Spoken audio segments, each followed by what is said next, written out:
আসসালামু আলাইকুম viewers, welcome to my channel. আজকে একটি নতুন ভিডিও নিয়ে আপনাদের সামনে এসেছি। আজকে আমি দেখাবো টাই ডাই। আমি আসলে কখনো টাই ডাই করিনি, এটা আমার লাইফে ফার্স্ট টাইম। তো এখানে আমি 3.5 গজ সাদা কাপড় নিয়েছি, সেটাকে আমি 4 ভাঁজ করে নিয়েছি। আর আপনারা দেখতে পাচ্ছেন আমি এখানে পেন্সিল দিয়ে জিগজ্যাগ করে এঁকে নিয়েছি, আর দুই পাশে সোজা দুটো করে লাইন এঁকে নিয়েছি। আমি এরকম মোটা সুতা কিনে নিয়েছি, এটা দিয়ে আমি এখন টাক সেলাই দিয়ে নিব আমার আর্ট করা জিগজ্যাগগুলোতে। আর দুই পাশে যে আমি দুটো করে লাইন দিয়েছি সেগুলোতে জাস্ট টাক সেলাই দিয়ে নিলেই হবে। আমি একটু হিজাবের পিনগুলো লাগিয়ে নিয়েছি যাতে কাপড়টা সরে না যায়, আমার সেলাই করতে সুবিধা হয়। এভাবে আপনারা সেলাই করে নেবেন, জাস্ট টাক সেলাই লাইন করে করে। দেখুন আমি এখানে ওই 2 লাইনের ভিতরে বরফি আকারে এঁকে নিয়েছি। এটা আমি টাক সেলাই দিয়ে এক পাশে গিট দিয়ে নিয়েছি, আর এক পাশে গিটটা খোলা থাকবে যাতে আমি টান দিয়ে এটাকে সুন্দর করে বেঁধে নিতে পারি। আমি সবগুলোকে এভাবে টাক সেলাই দিয়ে নিয়েছি। আমার জিগজ্যাগ লাইনটা, তারপরে বরফিগুলো, আমি সবগুলোকে খুব ভালো করে টাক সেলাই দিয়ে নিয়েছি। এবার আমি আপনাদেরকে দেখিয়ে দেব কিভাবে আপনারা এটাকে বেঁধে নেবেন। এই যে দেখছেন আমি এক পাশে গিটটা রেখেছি, আরেক পাশ থেকে সেলাইটা কিন্তু আমি খোলা রেখেছি এবং লম্বা করে সুতা রেখেছি যাতে আমি পেঁচিয়ে পেঁচিয়ে গিটটা দিতে পারি। সুতাটাকে অবশ্যই কিন্তু বড় রাখতে হবে কিছুটা, যাতে আপনার বাঁধতে সুবিধা হয়। আমি কিন্তু প্রত্যেকটারই সুতা বড় বড় করে রেখে নিয়েছি। দেখতে পাচ্ছেন আমি সবগুলো এভাবে সেলাই করে নিয়েছি। আর এই যে কয়েকটা বেঁধেছে, আমি এবার বাঁধা দেখাচ্ছি। যে পাশে সুতাটা আপনি বড় রেখেছেন সেটাকে টেনে নেবেন, নিচে একটু আঙুল দিয়ে নেবেন যাতে একটু উঁচু হয়ে থাকে। তারপর আঙুলটা বের করে আপনি সুতাটা টেনে নেবেন, খুব ভালোভাবে টেনে নিয়ে এবার ভালোভাবে টাইট করে বাঁধবেন। আপনার বাঁধার উপরেই কিন্তু ডিজাইনটা নির্ভর করবে, বাঁধা ভালো হলে ডিজাইনটা বেশি সুন্দর হবে। এবার একটা গিট দিয়ে নেবেন। এই তো হয়ে গেল। এইভাবে আস্তে আস্তে করে সবগুলো আপনারা বেঁধে নেবেন।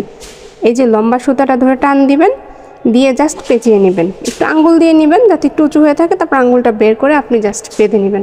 আমি আরেকটা দেখিয়ে দিলাম, জাস্ট টেনে টেনে বাঁধতে হবে, খুবই টাইট করে বাঁধতে হবে যাতে কালারটা ভিতরে না ঢুকে। এই তো এভাবে করে আমি সব বেঁধে নিচ্ছি। আমার বাঁধা হয়ে গিয়েছে সবগুলো। দেখুন আমি সব সুন্দর করে বেঁধে নিয়েছি, একদম টাইট করে টেনে টেনে বেঁধে নিয়েছি। হাতে একটু ব্যথা লাগে, অনেক সময় কেটে যেতে পারে, একটু সাবধানতা অবলম্বন করবেন, নাহলে কিন্তু হাত কেটে যেতে পারে। এবার আমি জিগজ্যাগটার ডিজাইন দেখাবো। কিছুই না, জাস্ট এক পাশে আপনারা গিট দিয়ে নিয়েছেন সেলাইয়ের সময়, আরেক পাশটা খোলা থাকবে, শুধুমাত্র টেনে দিতে হবে। টেনে কাপড়টাকে কুঁচকে নিতে হবে, এটাই ডিজাইন হবে, কালারটা ভিতরে যাবে না। এটাই আমি সম্পূর্ণ টেনে নিয়েছি, তারপর এরকম হয়েছে। এখন আমার আরেকটা পাশ বাকি আছে, 2টা লাইন, সেটাকেও আমি সুন্দর করে টেনে নিচ্ছি। এই তো আমার ফাইনাল লুক। এভাবে আপনাদের কমপ্লিট করতে হবে বাঁধাটা। আমি এখন যে কেমিক্যালগুলো আছে সেগুলো সব দিয়ে নিচ্ছি। আমি এখানে রয়্যাল ব্লু কালার ইউজ করেছি। আমি 1.5 তোলা কালার নিয়েছি। আমি 3.5 গজ কাপড়ের জন্য পানি গরম করে নিচ্ছি। এবার গরম পানিটা এখানে ঢেলে দিয়েছি, খুব ভালোভাবে কাঠি দিয়ে নেড়ে মিশিয়ে নিচ্ছি। আর কাপড়টা কালারে দেওয়ার আগে অবশ্যই কাপড়টা একটু ভিজিয়ে নেবেন, ভিজিয়ে খুব ভালো করে চিপে নিতে হবে যাতে কাপড়ে এক্সট্রা পানি না থাকে। তারপরে আপনি এই কালারের মধ্যে কাপড়টা দিয়ে দিবেন। আমি দিয়ে দিচ্ছি। খুবই ভালোভাবে নেড়ে এপাশ ওপাশ করে আপনাকে কালারটা মিশিয়ে নিতে হবে, না হয় এক পাশে কালারটা অনেক ভালো আসবে আর এক পাশে আসবে না, উল্টে পাল্টে দিতে হবে, তাহলে কালারটা কিন্তু খুব সুন্দর আসবে আপনার কাপড়ের মধ্যে। আমি এখানে আমার এই 3.5 গজ কাপড় ছাড়াও একটা কুশনের কভার ইউজ করেছি, জাস্ট একটু ডিজাইন ট্রাই করার জন্য, অন্যরকম করে দেখার জন্য কেমন আসে। কারণ আমি আগেই বলেছি যে এটা আমার লাইফে ফার্স্ট টাইম আমি টাই ডাই করছি। আমি কখনোই বাটিক টাই ডাই এগুলো কিছু করিনি, এই ফার্স্ট টাইম। এইভাবে নেড়েচেড়ে আপনাকে ঠিক 30 মিনিট এখানে রাখতে হবে, বেশি পানি দেওয়া যাবে না। আপনার কাপড়টা ভিজে ভালোভাবে এই পরিমাণ পানি দিয়ে আপনাকে এটা করতে হবে। আমার 30 মিনিট হয়ে গিয়েছে, আমি পানিটা ফেলে ভালো পানি দিয়ে ধুয়ে নিচ্ছি। আমি প্রথমে গ্লাভস ইউজ করেছি যতক্ষণ কালারটা আসে। তো এভাবে বারবার ধুতে হবে যতক্ষণ পর্যন্ত না কালার চলে গিয়ে ফ্রেশ পানি বের হয়। আমি গ্লাভসটা খুলে নিয়েছি কারণ আমার আর কালার কোনো বের হচ্ছে না, এখন একদম ফ্রেশ একটা পানি বের হচ্ছে। এরপর আমি এটাকে খুলে নিচ্ছি, দেখি রেজাল্টটা কেমন আসে। এটা আমার সেই কুশনের কভারটা, আমি যে বলেছিলাম যে আমি একটা কুশনের কভার দিয়েছি দেখার জন্য যে ডিজাইনটা কেমন আসে। নর্মালি বেঁধেছিলাম আমি, কিন্তু খুব টাইট করে বাঁধতে হবে, আপনার বাঁধার উপরেই ডিজাইন নির্ভর করবে টাইডাইয়ের। আমার খোলা শেষ। ওয়াও, অনেক সুন্দর হয়েছে কালারটা। আমি আসলে ভাবিনি যে এতটা ভালো আসবে, কারণ আমি কখনো করিনি, আমার কোনো আইডিয়া ছিল না। তো অনেক ভালো এসেছে। এবার আমি আমার যে সাদা কাপড়টা ছিল, আমি আপনাদের সামনে দেখিয়েছিলাম যে বরফি করে বেঁধেছিলাম, সেই বরফিগুলোকে খুলছি।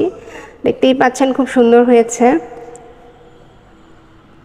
আমি খুলে নিচ্ছি সবগুলোকে।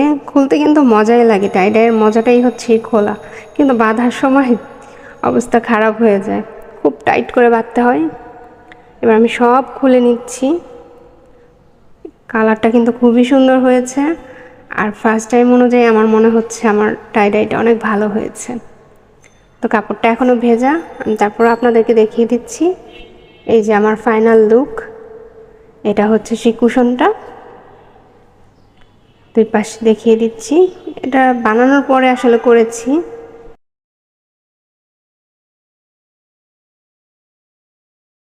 এই তো আমার কাপড়টা এখনও ভিজা, তারপর আমি আপনাদেরকে খোলার পরে পুরোটা দেখিয়ে দিচ্ছি।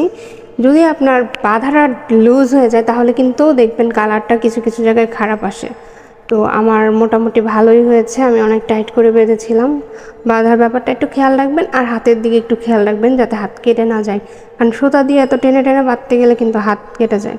এই যে আমার কুশনের কভারটা এরকম ছিল, আমি সেটাও ভিডিও করে রেখেছিলাম আপনাদেরকে দেখানোর জন্য। এরপরে টাইডাই করার পর লুকটা হচ্ছে এটা, দেখতেই পাচ্ছেন। আর আমার কাপড়টা শুকানোর পর এরকম হয়েছে, আমি আপনাদেরকে সেটা দেখিয়ে দিচ্ছি। তো ভিডিওটি ভালো লাগলে অবশ্যই লাইক দিবেন, কমেন্ট করে জানাবেন কেমন লেগেছে। সবাই ভালো থাকবেন, ধন্যবাদ।